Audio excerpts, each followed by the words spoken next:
Hey. I haven't seen you in 5 months since we last recorded the podcast, or whatever it was. Where have I been? Playing Marvel Rivals. Playing Marvel Rivals. Which she's been obsessed with. Guess my main in the comments. It's I'm Scarlet just kidding, Witch. don't do that. No, it's not. I'm sorry. It's not. It's worse. It's Cloak and Dagger. That's not worse. That's good. Auto aim. We took a little hiatus from this podcast, from talking about art, because we had a baby.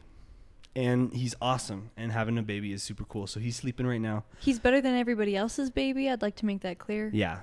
So which is true. Everyone out and there with fact. a baby, sorry. Maybe next year. No, frick. Try again. Try again. Maybe next baby. Yeah, maybe next baby. But that's been really cool. But we're back. We're back. We got the wind in our sails. We're ready to talk about art. Because some people would come up to me during the break and they would be like, "When's Gallery coming back?" And wow, yeah. I've missed it. And that's a weird experience for me because I didn't know that anybody watched this. Yeah, but people do, and we're grateful for that. We love you. And we just like doing this. That's what I was trying to say. This is like me and McKay hangout time. Yeah. That we just like to record. We can talk about things that we like. So if you're unfamiliar, if you're just joining us after the hiatus, I guess, is a podcast where we celebrate art, film, music, literature, video games, and... OnlyFans. OnlyFans? Would you consider OnlyFans No, okay, art? no. We missed one that we usually talk about. I wasn't listening. Music, movies, games, literature, art, paintings. Mm-hmm. The big five. The big five. That's just how we categorize it. But it's really just any art. Those are the things that we talk about. And it is just us hanging out. But we're glad that you're here too. So welcome back to Gallery.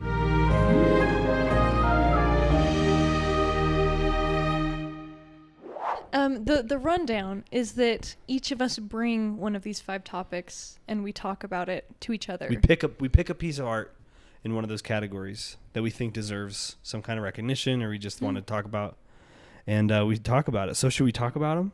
Yeah, have Let's you been talk looking at about my notes? That. No, I haven't. You better been not yet. have. Oh, and we don't know what the other one has picked. Yeah. Do you go first? You want me to go first? I hear you're talking about literature. I am talking about literature. Literature? Today. Literature. I hardly know her. Ah. Sorry, I did that. Okay, my notes are in the form of a long text that I sent to McKay's phone. I react to it while we're You're like, Heart, this is your phone. I'll do it on my iPad. Okay. Literature. I want you to guess it by these facts. I'm not good at books, man. Yeah, because McKay's illiterate. You can't read? Dr. Seuss. You can read Dr. Seuss because that's really hard. Shut up. No, it's not. Yeah, I feel like Dr. Seuss is a hard read sometimes. Yeah, because he's making up words. Yeah. Did you know he invented the word nerd? What? Yeah. Really? The word nerd comes from a Dr. Seuss book. What book? I can't remember. I think it's a banned book, actually. What? Because it's got some offensive depictions of some things. I can't remember. Is that what you're talking about? No, but I'm shocked. I know. Okay. So anytime you call someone a nerd, Dr. Seuss did it first. Dr. Seuss. Yep. Original bully. Regale me. Okay. With what you were talking about. Jeez. I'll give you some hints. Okay. It is a children's book. Okay. In honor of our boy. Our boy. My baby son, my boy. My baby boy, my son. It's a children's book. Okay. It was first published in 1969. Okay. If you Google it, it goes under the category of boys. Boys. Which I didn't know. I was like children's books, and it said popular books, and then it said just boys as a category, and so this is under the boy category. It's from 1969? Uh-huh. Okay. And this might help you. Since its release, it has sold over 50 million copies. You have to be talking about The Hobbit. No. Really? It's a children's book. The Hobbit is a children's book. What kind of children do you have? None. Okay. Keep giving me clues. Over 50 million copies. That's a million copies a year, and approximately one copy every 30 seconds. Whoa. Okay. Gets sold. It's been translated into over 60 languages. It's a picture book. Okay. Any guesses? Can you give me the author? Will that give it away? I don't know. Who's- Eric. Eric Carle? Yeah. Is it the Hungry Caterpillar? Yeah. Yeah. How do Dude, you how do you know Dude, everybody knows the Hungry Caterpillar. how do you know Eric Carle? I got lunch with him the other day. You like open your locker and there's like a shrine dedicated to Eric Carle. It's like Severance. It's like Miss Selvig's. Yeah. You like pray to Eric Carle oh every my night. gosh. That's you. Okay. Okay. Yeah. The Cool. Very Hungry Caterpillar Oh my gosh. by Eric Carle. Cool. Wow. I wanted to go over this book because it's one of my favorite childhood books, yeah. and I'm sure it's yours. Well, actually, there's this one childhood book. It's called, I can't remember what it's called exactly, but it's called The Bear in There, Out There, or something. And it's about this boy who goes on a picnic with his mom in the woods, and they forget the pie for the picnic. And the mom's like, "Okay, Eddie, I forgot the pie. I'm gonna go get it and leave you in these woods." And the bear and Eddie is scared of the bears in the woods, and so she leaves him. And the bears come and they want to eat the pie. And they're like, the bears are really massive. They're huge. And they hold the pie like this in their tiny little. Aw. All right. Can you, I'm rambling. I was just picturing myself as like a publisher and you were like an author and you're like I'm trying to pitching it to explain you? and No. I'm like, just like You're like, staring at whoa. you. A bear. But The Hungry Caterpillar is very good too. And it's a classic. What did this bear story have to do with anything? It's a children's book as well. So you know 2 children's books? Yeah. I also know this one about a man who sells hats. Okay, I know that one. all right, Everybody knows that one. Great. Okay. Why do you think that The Hungry Caterpillar is so famous? Well, for one, I think it's because of its illustrations. Okay, Its illustrations let's talk are about awesome. Okay. Do you know what era of art are we in 1969? We have to be in. It's not pop art. It's after pop art. But that's what that is literally exactly It's why I'm bringing it up, because it's influences. influenced by pop art. It super is. And everybody was talking about this. I mean, if you look at the illustrations on The Hungry Caterpillar, it is very colorful. It's like very collagey. Yeah. And it takes a lot of inspiration from pop art. Yeah, it does. Which is really fun. Yeah, it's very it looks like cutouts almost yeah. of things, and it's almost like layered, painted, cutout type look. Exactly. What he did was he would dab large sheets of tissue paper with bright acrylic paints and then cut out the relevant shapes and paste them to white paper before adding details with pencil crayons. No way. Yeah, and so he would use large brushes, small brushes, and he even said that he finger painted some of them. Yeah. Which is fun. That makes sense. And he was quoted saying, "I love color, and I have this one frustration that I can't be more colorful." I love that. I know. I love that. The other thing about these illustrations that I thought was important was that you don't need to be able to read to understand the story.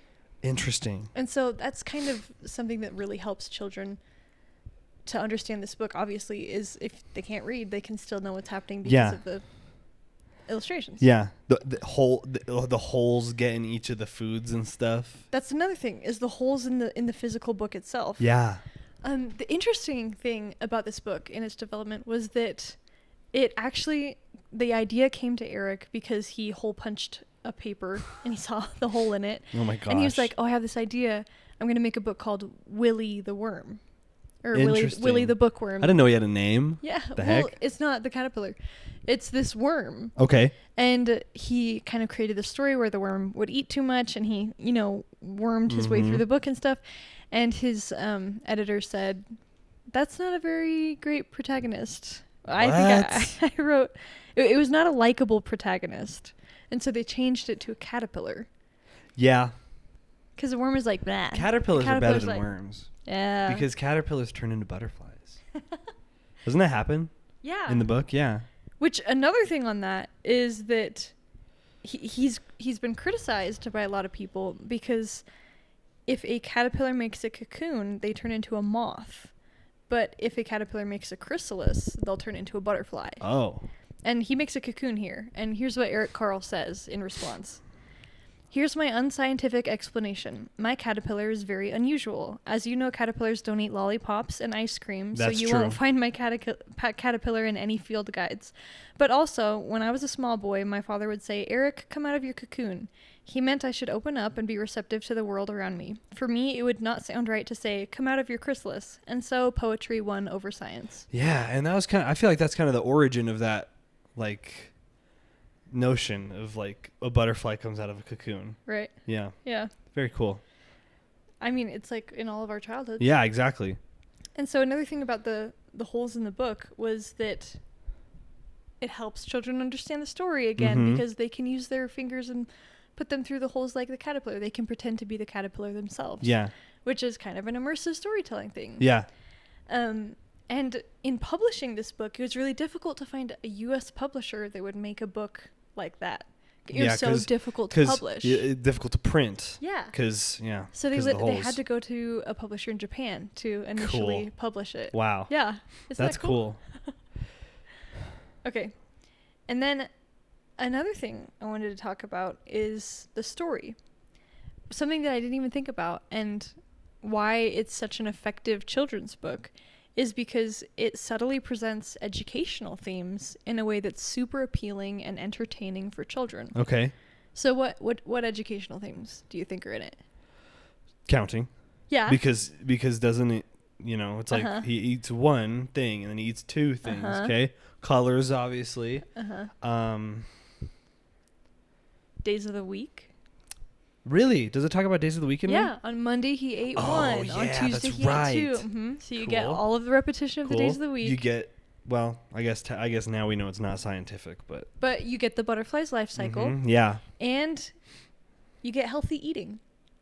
With ice cream and lollipops? But at the very end, so the story goes, for everyone, if you haven't read The Hungry Caterpillar. Read The Hungry Caterpillar. Get out from under your rock and read The Hungry Caterpillar. He eats all of this junk food throughout the week, and then on Saturday, he eats just a ton of junk food. So much junk food. And then he gets a tummy ache. Oh, that's right. Oh my gosh, it's all flooding back. And the next day, he eats a nice big green leaf, and he feels better, and then he goes into his cocoon.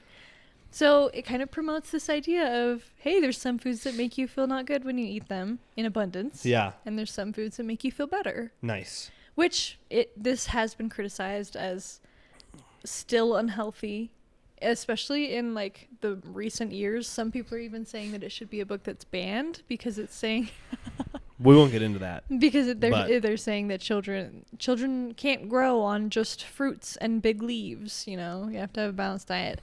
But I think Eric's response to that is always, it's a caterpillar. It's a caterpillar eating lollipops. It's a fictional story. Yeah. Yeah. Dang. So that's kind of why it's so appealing. And not only is that appealing to children in the way, it's appealing to adults because they get to teach their children. It's also appealing to teachers. Yeah. And so you find these in a lot of libraries and schools and it's like classrooms. One of the children's books, I think. I think for me, something for me, it's one of those children's books that sticks in my brain because of the iconic illustrations. Because we talked about the art earlier, but it's not even necessarily the art itself. It's something about the way that the shapes are put together. Something about the way that something about the overall aesthetic of it all. It burns. It's something that burns into your mind. You know what I mean? You know those children's books that are just infused into your mind? Hungry Caterpillar, at least the illustrations is like that for me. Oh yeah. And I don't know exactly what it is. I think it just hits on some sensory notes that your brain's probably developing as a kid, and so it's something that I really responded to. Yeah. And that's good. That's an effective thing to do in a children's book. An interesting thing I was reading on this was that people were really interested in this art style at the time because children at the time were just being introduced to magazines. And there was a lot of magazine stuff going on. And this kind of resembles a magazine in its collage artwork and the vibrant colors and everything. And so it was back in the 70s, but that's one reason that people said it could have become super popularized. One thing I wanted to tell you, another quote from Eric fighting the haters. They said that experts pointed out that the butterfly's wings are upside down in the book. What's with all these critics? They're like, who are actually in this children's book. And do you want to know what Carl said? He said, "They are upside down, but it's a fantasy. I am the artist and can do whatever I want." He literally is giving the exact same response like every time. Yeah. Where he's like, he said, "It's he's a book, eating I made lollipops." it up. Like, shut up. He's awesome. Okay, and then I wanted to tell you some random facts. Actually, I just have one. One random fact about this that I said, why is this a random fact? In 1999, Pizza Hut polled 50 U.S. governors. This is a really weird sentence. Where is this going? To name their favorite book from childhood. And George W. Bush named this one, despite being 23 years old when it was first published. Politicians be doing the square peg round hole exercises. They be reading Hungry Caterpillar. Just kidding. At 23, At which 23. I thought was super cute. I'm 24. I forgot my age for a second. Like, I'm 24 and I'm like that freaking bear book is crazy. So I get it. But yeah, Pizza Hut, 1999. George W. Bush. That's a crazy weird sentence. like. How do we? Yeah. Yeah. Do you know that pipeline that's like 9/11 and the Twilight books and My Chemical Romance? No. I know there's people out there who know what I'm talking about. This is a weird smattering of topics here. They relate. I'll figure it out. So why? I don't know why the Hungry Caterpillar. I know we've been talking about it this whole time, but if you had to like definitively just like say something about this book and why it's so significant. Well, I wanted to talk about a children's book, and so I looked up popular children's books. We haven't really covered a children's book Exactly. yet. And I think an important thing for me is that I kind of wanted to explore why it was a children's book rather than just a book. Because I mean, I believe firmly that a lot of picture books maybe shouldn't be categorized as children's books, and because they, apply to everyone. Can you give me an example? No. Really? I forgot every single picture book I've ever read, other than Mother, I Love You, or whatever that book is. And the cover is that little kid in the toilet. He's not in the toilet. There's a toilet in there. He's in the bath. Is he in the toilet? I think he's in the toilet. Is it when he's like pulling down the paper? That one's called I'll Love You Forever. Yeah, and that one goes crazy because the mom basically is like dying at the end. That one is really good. We have that one. That one makes me cry. We have a couple of them. A couple children's books. But also it's kind of like messed up because she's like, I love you. I'm dying. Yeah. Yeah. Maybe that is for adults. But that Caterpillar book is crazy. Well, here's the thing. I was looking at all these books and I was like, oh yeah, I love that one. Oh, I love that one and stuff. And then I just saw the Hungry Caterpillar and I was like, oh, the very Hungry Caterpillar. Yeah. Obviously, I think I've been thinking this whole time while you've been talking, I've been thinking like, why children's books? What's the point? And it's like, well, the point is that we're talking about it now in a way that's like, man, I remember this having such a big impact on me. Mm-hmm. And I think that really just goes to show the importance of literature for children, not because like it's the only thing children can digest, but because literature, something about words and pictures on a physical page, something about the inherent nature of the art form of literature is so good for you and so good for kids. And I think Eric Carle is using that. I think a lot of children's book authors use that to their advantage, which is really cool. Well, I was also thinking about this because, like, in the light of having a child now myself, I'm a lot more cognizant of the media that I'm consuming. Yeah. And the kind of media that I want in my home and for my child. And it's cool to see books like this that, you haven't thought about it as a parent before. Mm-hmm. And now that you're a parent, I see books like this and I'm like, oh, it's educational. It's colorful. Yeah. It has a good message about growing up and going into the world as a butterfly, And that's not really something that I thought about before. Like, I feel like before I was like, good book, colorful. Loved it from my child. But now I'm like, this adds something to my life and I want it to add to my child's life. Yeah. Well, I mean, like I was kind of saying earlier, look at us. And now we're talking about how it's educational and stuff because it was introduced to us, because it was colorful. And now it means a lot more to us. And so read books, read books to your kids. They're good for you and they're fun. Yeah. So that's my topic. That's your for topic? Today. That's your whole thing? Yeah. What a good... Short and sweet. Short and sweet. That was expansive and... Medium and sweet. Medium and sweet. Awesome. Eric Carle has a couple of different books. He has that one... Yeah, he does that Brown Bear book. Yeah, Brown Bear. That was actually his first book. Really? He illustrated it. Yeah. Dang. That one's good because it has like that blue fox or whatever. Yeah. It's got like... Yeah. That made my little coloring boy brain go like a blue like ox or whatever. Yeah. So. Yep. Do we have that one? I don't know. Do we have Hungry Caterpillar? I don't know. We gotta get that. Yeah. For our dude. 50 million copies? More like 50 million and one. 50 million and one ordered on Amazon Prime, free shipping. Jeff. Thank you. All right. Okay. I'm just gonna get into mine. Okay. I'm really not sure. Here on the podcast, we like to do our research. But when I tell you that when I researched my topic... You're like, I didn't. I did. I tried. Okay. There's nothing about that this. obscure. It's not obscure. Oh? It's just... There's nothing about the creator. There's not like a Wikipedia page for any of this. Huh. So a lot of this is just my thoughts. Oh. Get me out of here. Oh. No Wikipedia page. Man. My whole thing came from the Wikipedia page. I plagiarized it. Yeah. Oh my gosh. It's a creator that... So I'm going to call him a filmmaker because he is, and I'm going to talk about the films that he does. Wait, I thought you were talking about a game. No. Huh? Nope. You doing a movie? Kind of. Huh? Let me elaborate. Let me cook. Okay. This person is a filmmaker, and the films he makes are... I've never seen anything like them, even in this era. And I'm talking about Mummy Joe. Oh. Yeah. Yeah. Okay. So if you don't know who Mummy Joe is a creator on the internet who makes these almost little... I don't want to...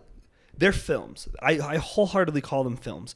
They're these tiny little silly, quirky, animatic, like kind of comics that are super... They're super simple. They're super cute. And they package kind of this really... One of my friends called him whimsical. It's kind of this whimsical, off-the-wall, kind of random, weird humor.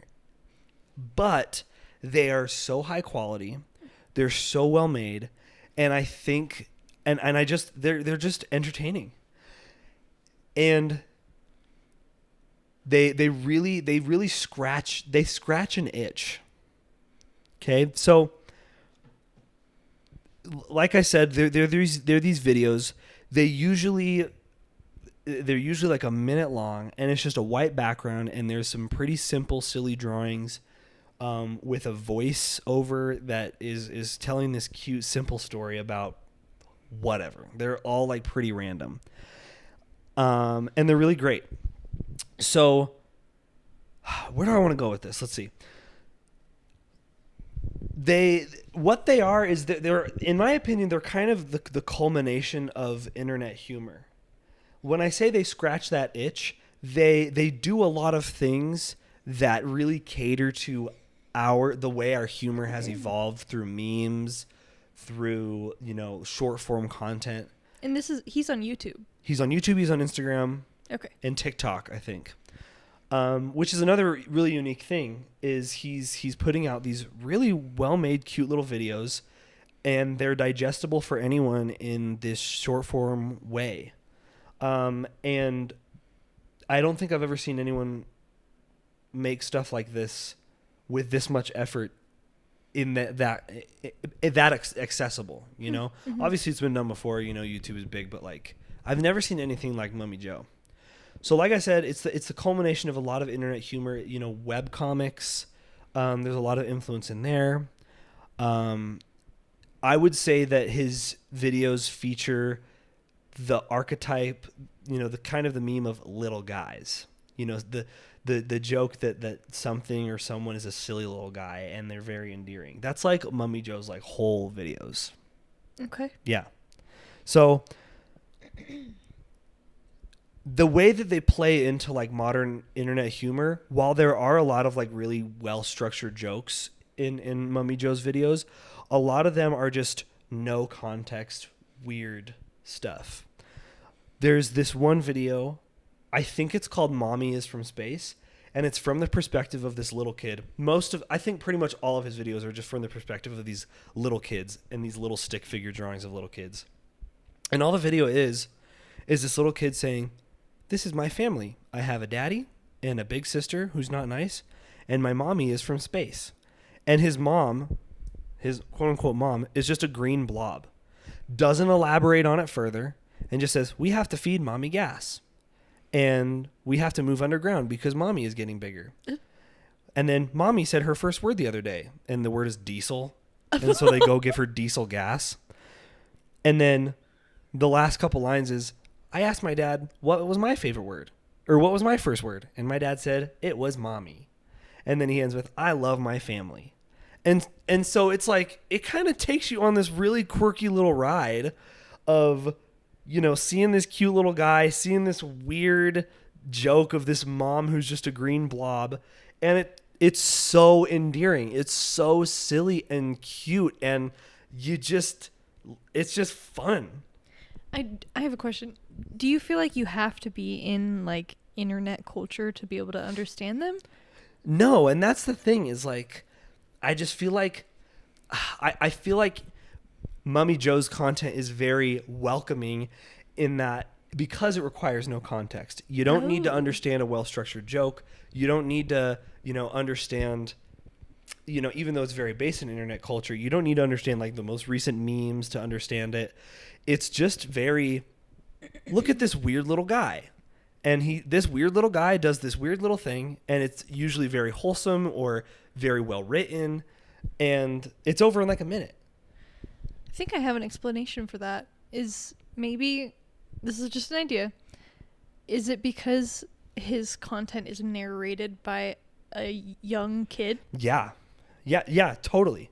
And that's... when you're coming from like this childlike perspective, you don't need the context because all a child cares about is their mom, and their mom drinks gas. Yeah. You don't know anything else. You know, from the perspective of a kid, I'm so glad you said that, because they're just kind of these childlike... Yeah. It's like the stuff that like a toddler babbles to you like randomly. It's like, my mom drinks gasoline, and you're like, okay, huh? Jimmy. And so the biggest thing is that they're really relatable and they're really well written. There's always a hook at the beginning. The first sentence is always something interesting. There's one that he made of a little cowgirl who tames like this goth horse. And the first thing she says is, there basically ain't nothing that I can't get done. And then she tells this whole story about how she tamed this giant horse to prove her classmate Cletus Sneed wrong or something. So whatever. Yeah. And the reason why it's so endearing is because it's no context. It's a funny little voice. It's a funny little guy. And it's just throwing out these silly, weird little things. And that's the humor. And that's what makes it so endearing. The animation style is stick figures? Yeah, it's super rudimentary. It's almost like there's very little animation. It's like white background. Well, that's why I brought a webcomics, because it's almost like a panel. It's going through a panel each time. There's some, you know, limited movement, but there's a lot of messages in his, you know, kind of like what I was talking about last episode with Bill Wirtz. It's sort of some serious stuff broken down into these silly little videos. There's one that kind of pokes fun at rich content creators, and it's basically just this video about this little British orphan who, like, he's like, oh, I'm so poor and I'm monetizing. I'm monetizing me being poor. I'm making a decent chunk of cheese for better coal to smear on my face and better making edits of me having shingles and stuff like that. And it's kind of this commentary on like fake social media. And it's very like profound when you think about it. There's I'm just remembering all these. There's one about the metaverse, and it's about this little girl named Tina, and she loves to eat her favorite cereal, Crunchinos. And if she gets 10 Crunchino tokens from the cereal, she can get a VR headset and lock herself into the Crunchino-verse and mine cryptocurrency and become like and upload her consciousness to the universe. Tina. but it's all in this little stick figure style. So you don't even think about like this message, and it's just so it's like super digestible. It's super digestible.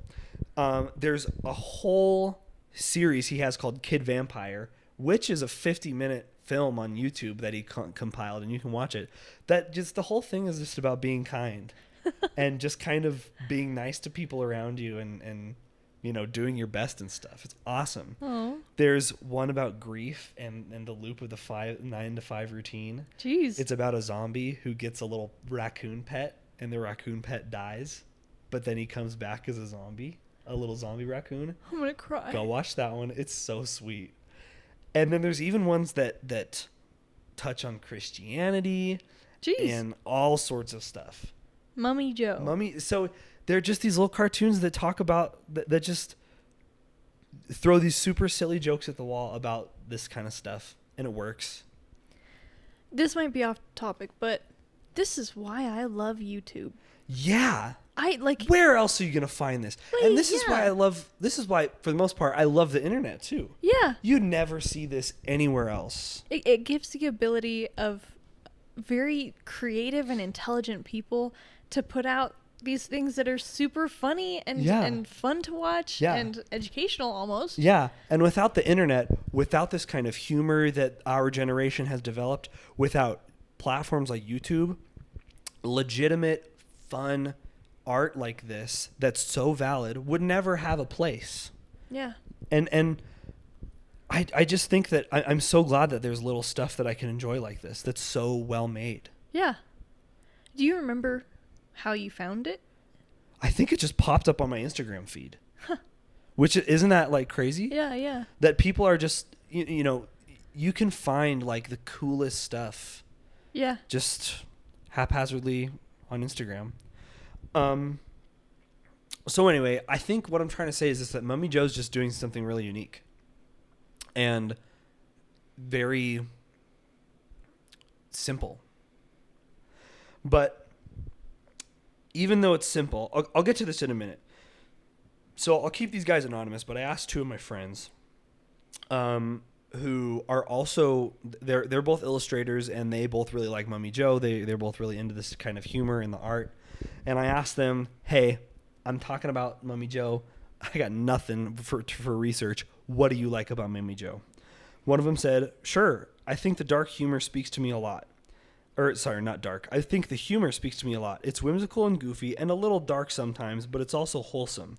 I can always count on Mummy Joe to put a smile on my face. And then the other one said, everything he does is so unique and unexpected and wholesome. If you look at his Instagram, the oldest posts he has on there are in 2022. There's an animation. Come on, dude. How'd you type this? In 2022, there's an animation in his drawing style, but not his style of video he does now. And then it's just drawings of a bunch of goofy little guys with funny captions. And then you can see where he started to put the funny captions on the images for a while, like little comics. And then it seems like he started to turn those into little voiceovers and animations. And once he did, that blew up big time. Wow. Yeah. So it's very simple. It's very quirky. But here's the point that I'm trying to make. It's all done with great sincerity. And in my opinion, it doesn't matter what it is, whether it's like a super well-made film or whether it's like a genuine actual kids movie, whether it's a children's book, whether it's like a pop song. If it's done with sincerity, that just sells it for me. If the person making it truly believes in it and truly puts their all in it, no matter what it is, it's probably going to be great. And this is why some movies like, you know, like say, you know, stuff like Mummy Joe, or even what comes to mind for me is like the Mario movie. You know, the Mario movie is not this insane piece of art, but it's done with so much sincerity towards the source material that it's nice and it's a fun time. And I think sincerity is kind of this lost thing. You know, we're so streaming services and market share and money and trying to monetize everything nowadays. And I think sincerity is something that's really lost. You know, it's creating something because you love doing it and you want to put yourself into it. I think that kind of stuff really shows, and it shows with Mummy Joe. Wow, well said. Thank you. You know, as you were talking, I was thinking that sometimes when I find myself in like the social media void, Mm-hmm. and I'm digesting all of this content all at once, you know, A lot of it. a lot of it. Yeah. Sometimes I feel like, why is anyone making any of this? Why does any of this matter? Why? Yeah. Like, there's so many content creators. There's so much content out there. You and me are literally putting a content out there. And like, why is anyone doing it? Like, what's the purpose and stuff? But when I find something like Mummy Joe, the few videos that I can remember me seeing, and like just the way that you're talking about it, I kind of remember sometimes it's really worth it to put out something silly out there and something cute and something wholesome. Totally. It's not like, it doesn't seem like a cash grab for Money Joe to be Totally. like, I'm going to make money by doing little animations on Instagram, you know? Yeah. But it's cool that people are passionate enough about their craft to be able to put out something that some people would say is silly and stupid. And believe in it and have fun with it. It gives it a soul. Yeah. It totally does. I think that's really valuable. So anyway, what you're going to do is you're going to hear us talking about this, and then you're going to go see what Mummy Joe does, and you're going to be like, these little stick figures. But watch them and just let yourself enjoy them, because they're just so special and so fun. Mm-hmm. And they're not anything crazy, but they are, you know, like my friend here said, I can always count on Mummy Joe to put a smile on my face. And I feel like that's today's topic a little bit. If we're bringing the two together. Yeah. It's simple things that are sincere. Yes, absolutely. Simple things for the sake of being sincere and being uplifting. Yeah. You don't have to be the greatest drama on earth. You don't have to be what am I saying? Walter White? What? Walter White. Skyler.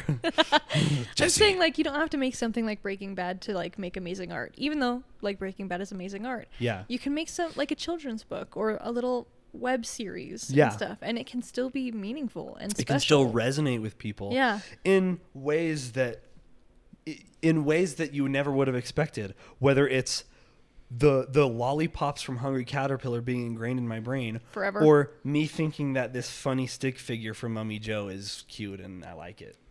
Sometimes that's all you need. I like this YouTube little mini series that you're on. Yeah. Do another one next time. Okay. I do Mummy Joe again. I just talk about the same thing again. You're like, you put out a new video. Oh man. You do like ice cream sandwich next.